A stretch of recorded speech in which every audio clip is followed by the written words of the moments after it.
On the first Thursday of every month in the Unmute Presents podcast feed, you can hear Chris talk about Braille and the technology used with Braille then and now.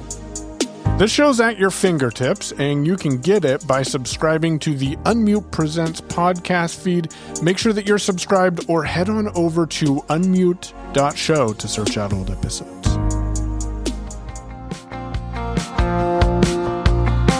Welcome back to Mac Chat, everyone. It's so good to have you here.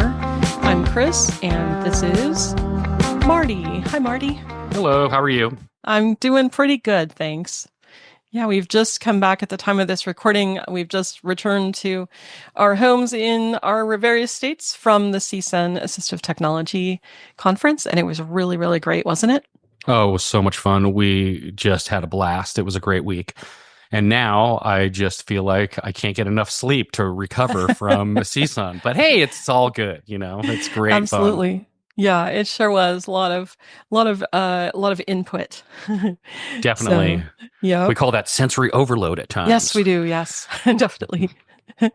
Yeah, and it's just so great to meet with a lot of like-minded people. A lot of people, obviously, they love technology or they wouldn't be there. Meet old friends, make new ones, and it's just a great sense of community, I felt like. Yep, it's one of my favorite things about going to CSUN is being able to bring all the people together in the same place, people who are friends, people we work with, people, all over the place. And it's hard to get people all together since everyone's all over. So when you can, it's really a lot of fun. It's really great. Yep. We really enjoyed it. So we did meet some Mac-minded people there. We got to have some good chats.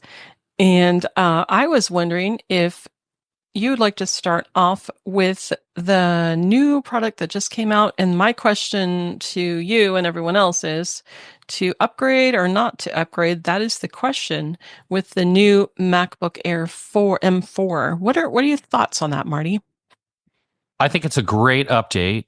One of my favorite things that they have done is they've changed the minimum RAM to 16 gigs across the board, which is amazing. And they've also lowered the price. But also what they did with that is before they were selling multiple models. I think you could go into an Apple store and you can get an M2 or an M3, whichever would suit your needs better. But they've eliminated those now. And now they just have the M4 and they've actually made it less expensive. It starts at $999 and that would come with 256 gigs on the hard drive, 16 gigs of RAM. And the only other really new thing is the color. They have a slight bluish color. It's not like really, really stand out. It's kind of more of a sort of light blue. But other than that, it's just like the M2 and the M3, same design. They didn't really change any of the body of the computer or anything like that. So, hey, it's a great computer, super fast. It'll do just about anything you need. I would say, who would want this computer? So if you're coming from Intel, yeah, definitely you probably want to update. Right. If you're on an M1, maybe you want to think about updating. But if you're on an M2 or an M3, I don't necessarily think you need to, especially if you've upped the hard drive and RAM to at least 16 gigs of RAM, and hard drive is kind of a personal preference. Sure. I feel like any of those computers are so powerful. If you're doing day-to-day stuff, like browsing the web, doing email, writing documentation, any of the day-to-day stuff that you would do, watching videos, listening to music, I think that any one of those models is plenty powerful enough. You don't really need to update necessarily. Now, if you're going to be doing maybe some rendering and you're doing more pro, graphic type stuff, or maybe, pro video type stuff, then maybe it would be something to think about upgrading. Right. But I think if you're on the M2 or the M3, I think you're good. You don't necessarily need to. I mean, even if you're on an M1, you still, as far as I know, can get an M1, which came with 256 and 8 gigs of RAM, M1 processor. They sell it at Costco and Best Buy for like $650, Wow. So if That's you're looking crazy. for a way to get into any of the M kind of Mac notebooks Mhm. and you don't have a whole lot of money, that's a really great way to go because it's still going to be far better than a lot of what's out on the market, So Right.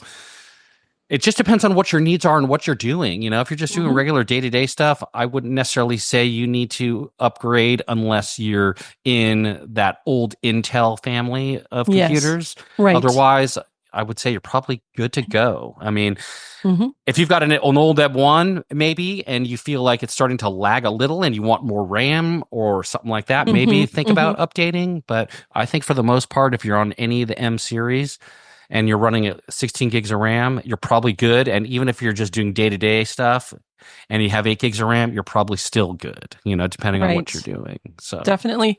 Yeah, I had an M1 and my friend now has it and she loves it. And there's absolutely nothing wrong with that M1. I just wanted to move up and because I'm a geek.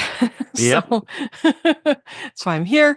And so it works just great. I mean, the M processor is just so fantastic. And I made sure to get 16 gigs of RAM with it because Yeah. I just feel like voiceover is always going to work really well with 16 gigs. So Yeah. And I still have a machine here that's got, it's a Mac Mini with M1, 16 gigs of RAM and a terabyte hard drive, and it still screams. There is absolutely no issue with it whatsoever. It is an amazing right. workhorse, and you can't deny how powerful these M1 processors are, or any of the M processors for that Yes, matter. exactly.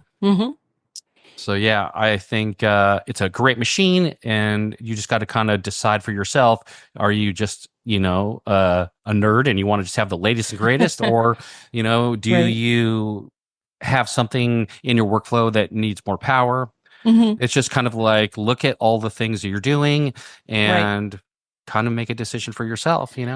Well, remind me again about the ports. Is it two USB-C ports and a Thunderbolt, or You've I, got one MagSafe. So MagSafe is if you want to charge, you have that option. Now you right. also have two USB-C ports, and one of those is also a charging port if you need it to be. hmm But you still have two just in case, and you can hook up like external monitors or Right. external hard drives, hmm or if you need to plug in a hub or an interface or any of that stuff, you can do all hmm that. And it Right. also has a audio jack if you want to plug in headphones. And Yay. that's pretty much it. I mean, it's Yep. easy peasy.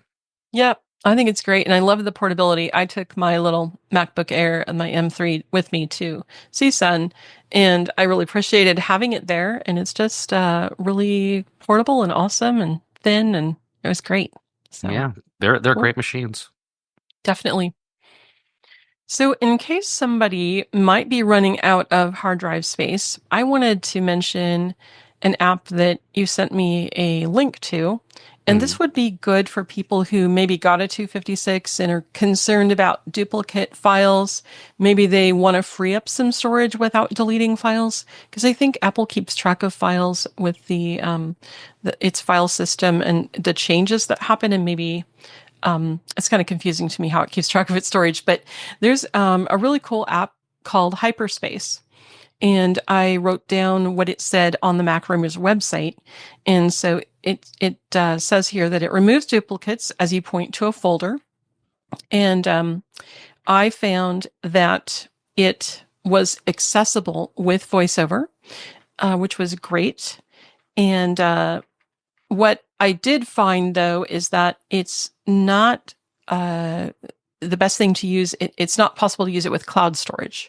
So you have to be sure that the folders that you're wanting to check out are actually downloaded to your computer. And right. so I think that would be Hyperspace. It's all one word, and it's in the Mac App Store. And it was super easy to install. And you can try it out. It is $9 to use it for 1 month, and it's $19 for a year. And then if you want to have it for a lifetime membership, it's $49. So it just scans your hard drive and finds duplicates, and it alerts you to what those are. So I think that's cool for people to know about for their storage. Do you have any storage management apps that you really depend on to let you know about duplicates, or have you not explored that yet? I haven't really messed around with duplicates yet. I kind of just do all of my storage backing up manually, Mm-hmm. whether that's moving stuff to external hard drives and cloud storage. making Sure. folders as need be. There's some good archive tools that are built in to the Mac OS that I typically use.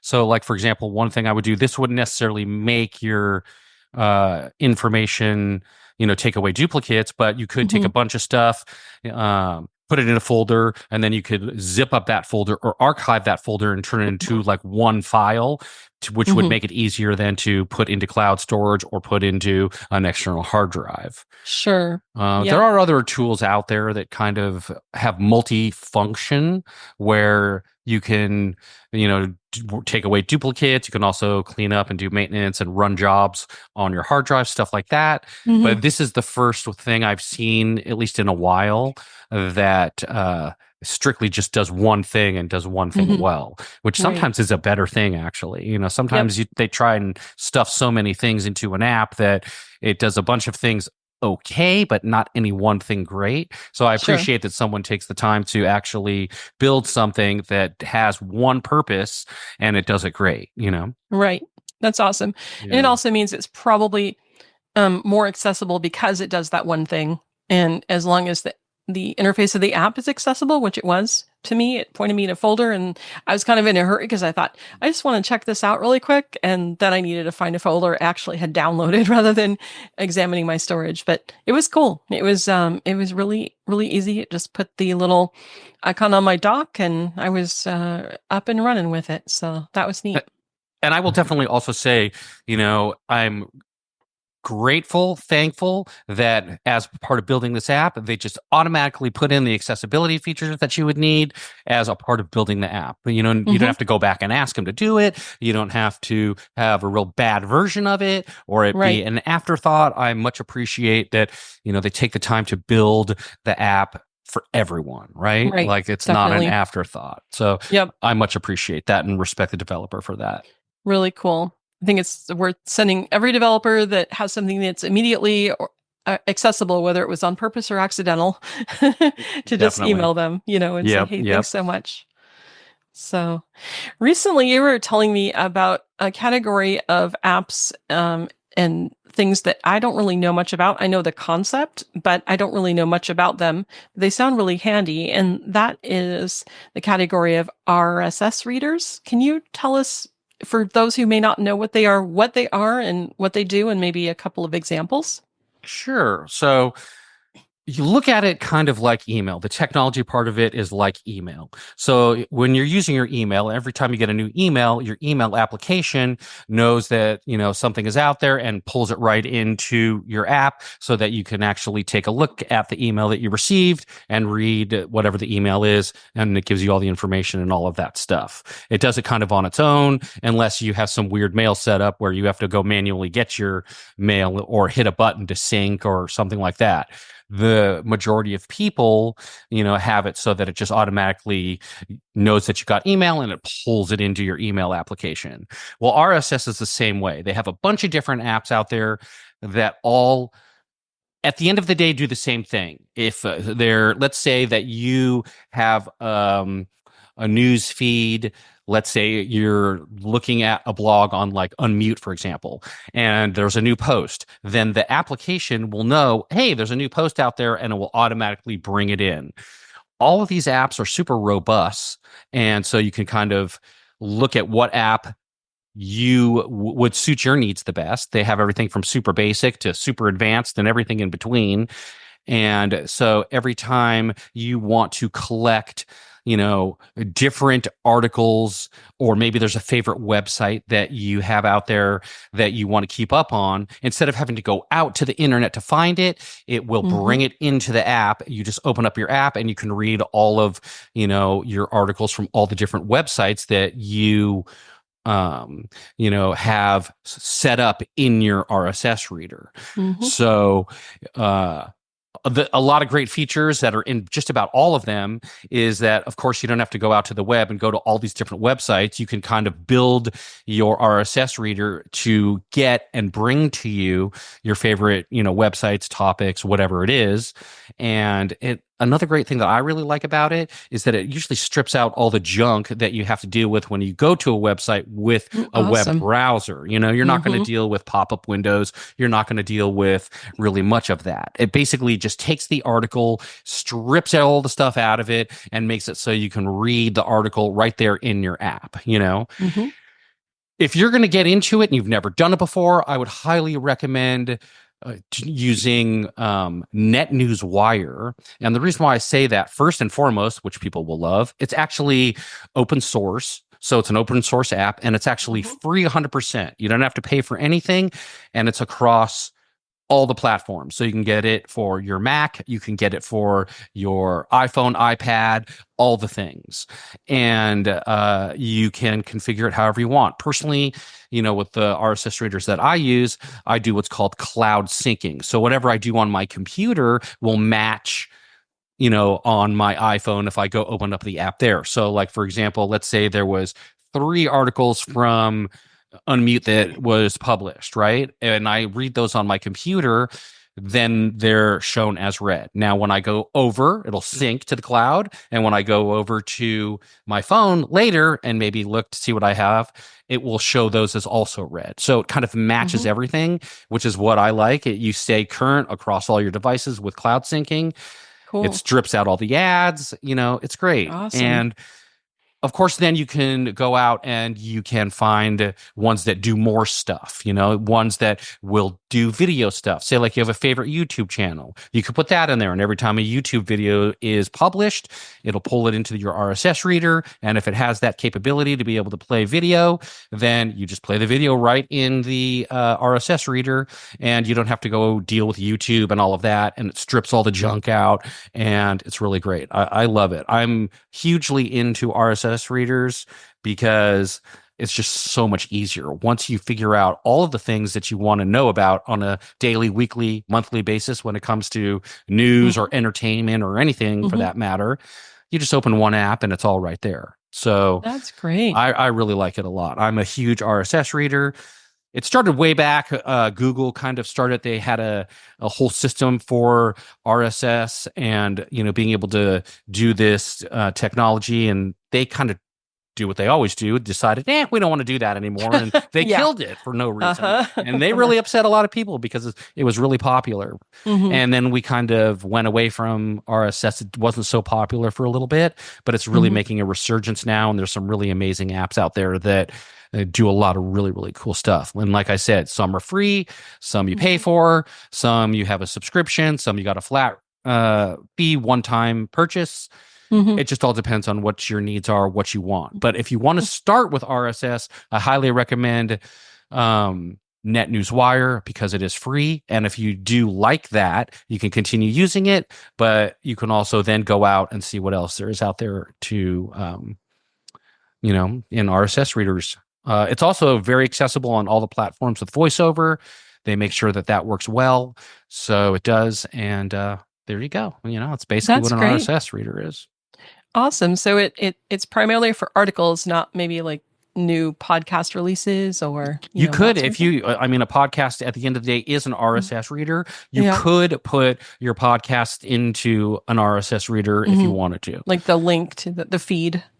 Yeah, you would just go to the main feed of a website that has an RSS feed, or your, wherever the podcast is, and you could get that feed, and then you could put it into your RSS reader. And it's actually pretty cool. Most of them at its base level, you can organize it in folders, so you can have, different folders with different, of your favorite from each topic, so say like you like cooking, right? You can have a cooking folder and all the cooking stuff will go into that folder. You can have technology, you can have, whatever you can think of. As long as there's an RSS feed for it, you can do that. Now, here's a pro tip, actually. If you like YouTube videos, you could go on a web browser, go to YouTube and go to your favorite or whoever, YouTube channel, the main channel. You can copy that link, and then you could take that link and you could put it into an RSS reader. And as long as your RSS reader that you're using has a video option to be able to also watch video, then you can drop that into your RSS reader. And every time you open up your RSS reader, it will sync, it'll fetch and bring whatever new feeds are out there from your news channel or from your YouTube channel. And you can watch those YouTube videos right in the RSS feed, and it strips out all the commercials and the junk and everything else. So that's cool. Yeah, it's cool. Yeah. Definitely, I'm a huge fan of RSS. So if you've never tried it out, give it a try and see how it works for you. Excellent. Well, thank you. We'll have to report back in because I think I'm going to do that because I love the idea of stripping out all the junk. And especially now, I do have like a YouTube music subscription, but I definitely, want to strip out all the crud with the commercials on the regular YouTube. Yeah, So. I'm not sure how it would work with the music part of it. You'd have to try and see. Yeah, I'm not sure that would work either, but I still have to contend with the junk. So that's yeah, definitely. Great. That is for great. Sure. Awesome. I have to check that out. So I found another thing on Mac Rumors that I wanted to talk with you about, and this is very appealing. I am getting so frustrated with Google. I'm sorry, Google. I got a nice little bag from you at the CSUN conference, but I held on to that bag quite a bit. Yeah, right. And so what is frustrating to me is that all the ads and all the junk at the top of the search, just give me the web results. Come on, I don't want all that crud at the top. And so it's frustrating. And I really like the results of ChatGPT. So what I read that you sent me from Mac Rumors, it said that ChatGPT can be used as a default Safari search engine with a new extension. Yeah. And so the website said, after updating to the latest version of ChatGPT app, so that means I need to go and install the ChatGPT app on my Mac, not the Mac GPT app like you have, right? Right. And it says the ChatGPT search extension can be enabled in the Safari section of the Settings app. So on my Mac, I would go to Settings in Safari and I would turn that on. So after you turn that on, that directs all queries typed into the Safari search bar to ChatGPT search instead of Google or whatever your default search engine is set to. And it needs permission to access google.com or whatever site you're using. But you'll be redirected to ChatGPT rather than going through the default. That is super exciting to me because I feel like that's been the most useful thing that I've been using lately is ChatGPT to do stuff. And I can ask it where it got its sources, and I believe it generally lists those. So I can go and fact check it, So yeah, what do you think about that? I think it's changing the way everyone does research, does writing. I mean, it's so much better because you really can hone in what you're looking for. Right. And so you could start at a very high level and put in a topic, and it could bring you back information about that topic. But the great thing is, which search engines don't really do, is you can do what's called prompting, which then you can really hone down and keep kind of guiding it and, telling it, take this away, add this, maybe put this into there, whatever the case is. And you really come out with something really good and something close to what you're looking for with way more detail in the end.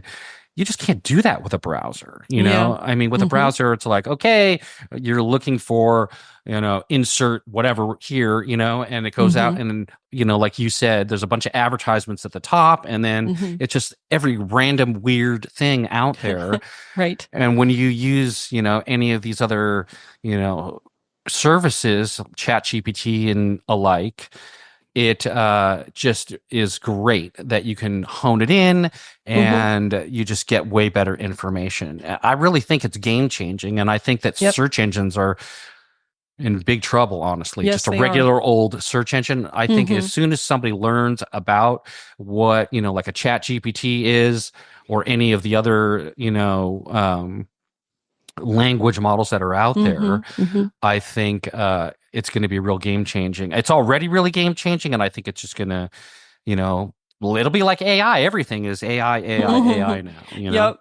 We've been talking about disruptors lately at the conference, and there's definitely some companies who are disruptors. And I feel like Chat GPT and some of these AI things are really that. And I would be looking forward to eliminating the clutter and just getting right to the meat of it, right to the heart of what I'm actually looking for, because it takes us time to, skip through and skip past and decide what's clutter and what isn't.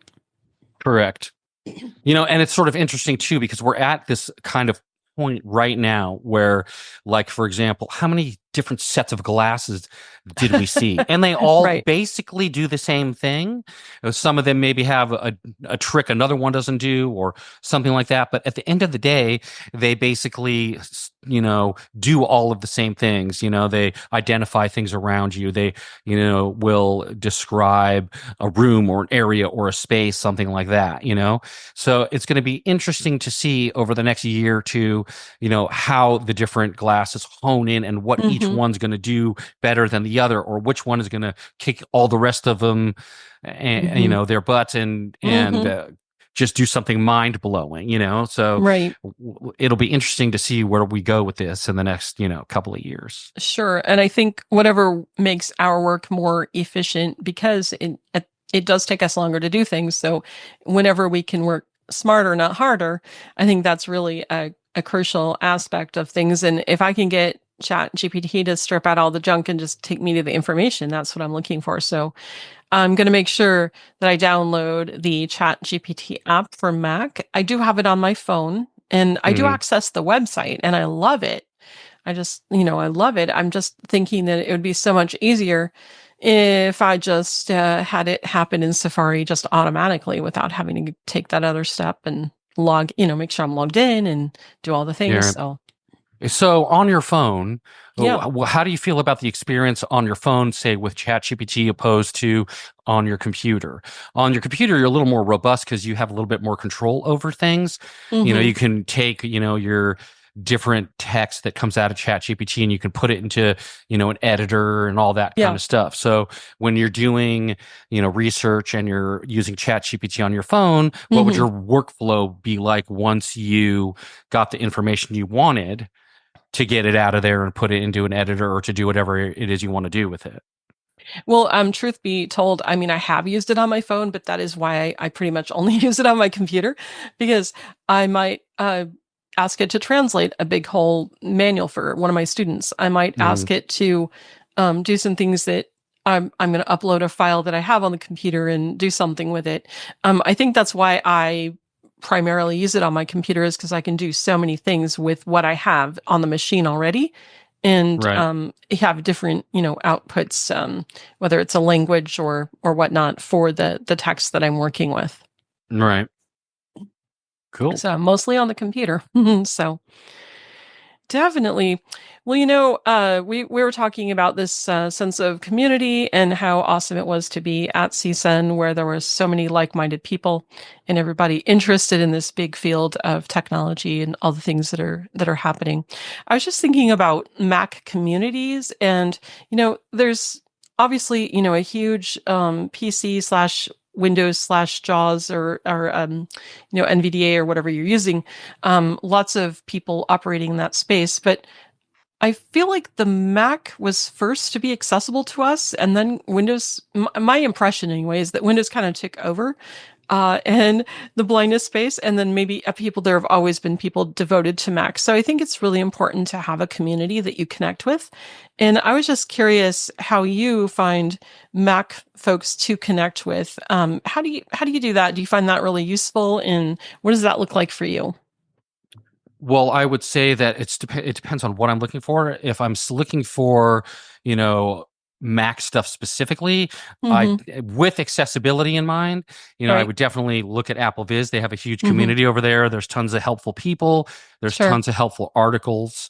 So that is someplace that I would, spend a lot of time if I'm looking for a specific app, or if I want to maybe know how an app is. I want to see if there's a review over there, to see about accessibility and stuff like that before I dive into downloading it and going down a rabbit hole and then it possibly maybe not working with accessibility. So I like Apple Viz a lot. They have a lot of resources there. They also have a lot of good people in the community there when it comes to Apple products and accessibility. Yep. There's also podcasts that I listen to. We've talked about some of these before, but most of them do have communities. For example, you and I both really enjoy Mac Geek Gab. They got a huge community over there. So you can go to their website and go dive into their community. Another one I like is Mac Power Users. They're really great. They have a huge community as well. So it's not too hard to find. Just got to take a couple minutes. And even if you're listening to a podcast, a lot of time they'll even say, hey, go join our community, whatever the case is. So that's kind of what I do for the most part. Yeah, that's great because you have a mix of mainstream with Mac Geek Gab and the Mac Power Users, and then the whole accessibility piece with Apple Viz. And I really appreciate that combination of what's out there mainstream. Does it work for me? I'll find out. Maybe I'll ping the Apple Viz community and say, hey, I heard about this cool app. What do you think? Or obviously reporting when something's not working. You have lots of support and camaraderie with folks too. And, and then, you identify your Mac friends, who all is using Mac. And then I just found out, I knew about it last year because I was listening to Mac Geek Gab, but the Mac Stock Conference and Expo is a large group. I would say, maybe I've heard it's about 200 people gather every summer. And it's been for the last, I think this is maybe the second or third year, it's been in Crystal Lake, Illinois, which is just 40 miles outside of Chicago.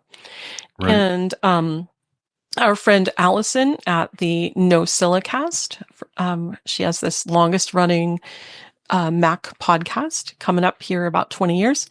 She's a huge fan and contributor to the Mac Stock and knows the folks that have founded it. I believe his name is Mike Potter. And so anyway, I was asking her, hey, is this just for programmers or developers? Who is it for?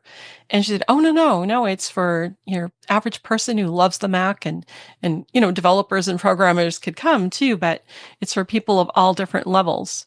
And so she was kind of encouraging me that maybe I should sort of submit a presentation for it, which I did. And whether or not it is accepted, I'm going to speak on an accessibility topic using a couple of important apps that at least one of which we use a lot. Some of us is Remote Incident Manager.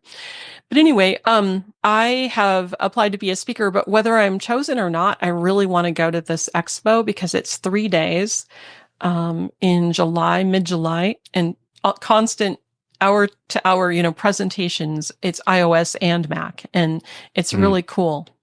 Yeah. It sounds like a blast. I'd like to go also one of these years. Maybe I'll make it out there because it sounds really fun. Yep. And I also, as long as we were talking about just a second ago, we were talking about, Mac communities out there. We definitely have to give a shout out to, Allison from Podfeet, and her podcast is called NosillaCast. Right. And she actually has a great community of people that follow her, and they're called, or I should say she calls them the Nosilla Castaways. But there's some great people there, that is a really good camaraderie. And so that's a fun and a great place to hang out if you're into Mac and, all that kind of stuff. And of course, we have to say, she is amazing. She's a great friend. She's a great person. She's a great mentor. She does so much for our community. So we definitely got to give her a shout out and, go check out her podcast.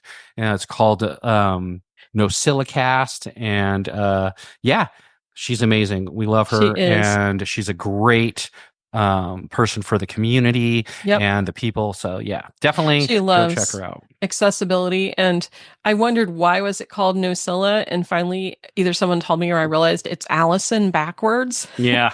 So NOSILLA, NosillaCast.